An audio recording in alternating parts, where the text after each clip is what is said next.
In 4D, you are still a little buoyant. It still kind of affects you, but not so much. You don't give your power, and you're immediately able to start analyzing in a matter of hours and a day or two, or a little longer.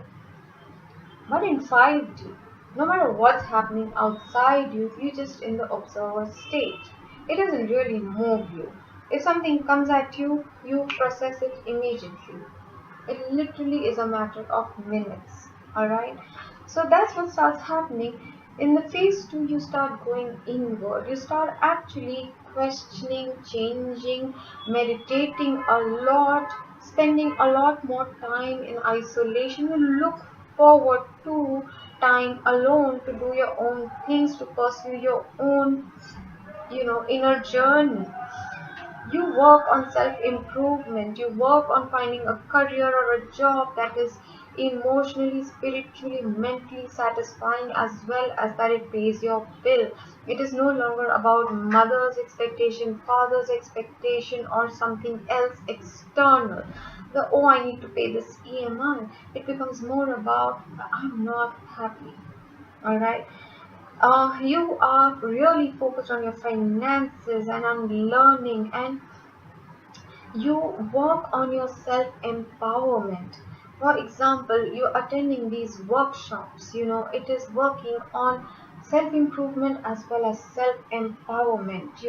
That I do not need to rely on anyone external for any need or want of mine. I will be with them because of a mutual exchange of energy, of feeling good, of feeling love, of wanting to spend time with each other, not out of any need or want or compulsion. That is 3D. Alright? So you start letting go at this stage. Once you are finally okay, you are okay with distancing yourself with toxic people, experiences, jobs, anything that is filling you with negativity, stress. You let it all go, and then when you are moving towards the end of 4D is when you have started, or in the middle of 4D rather, you start attracting to yourself people who are vibrational matches to you.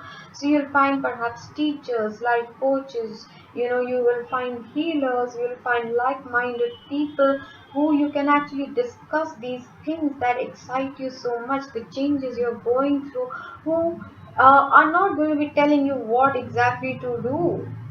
Again, that is going back to codependency. You're not there for a mutual, the old kind of best friend of 3D is no longer going to resonate with you, the BFF factor, where you are just into each other's lives so much. Okay, now for twin flames, the stage 1 is the bubble phase, which is slightly different. I will talk to the twin flames separately, but not in this video.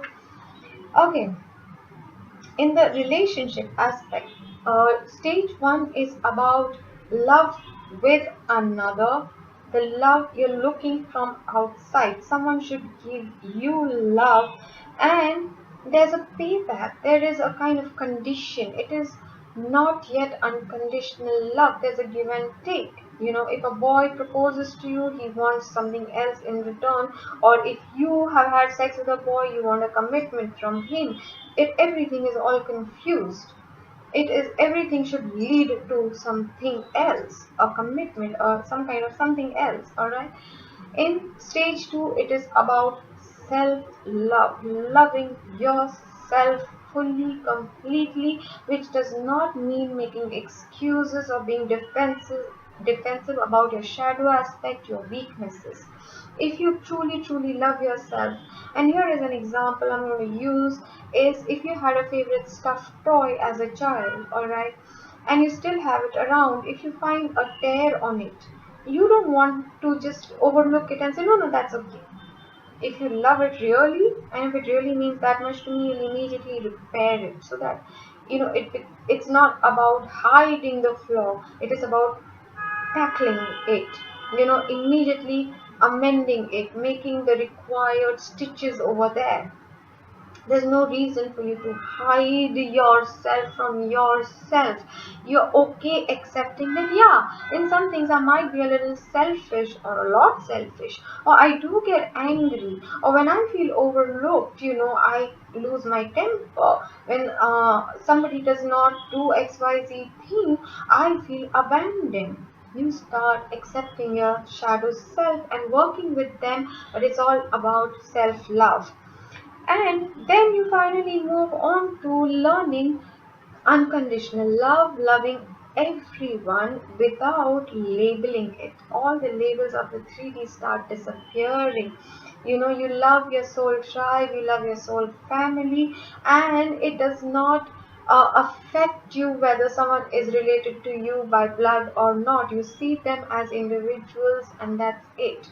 The blood ties are no longer the attachment for you to put up with somebody, and in stage 3 you become love. I will continue more in the next part of this video, and I hope you're all enjoying this workshop.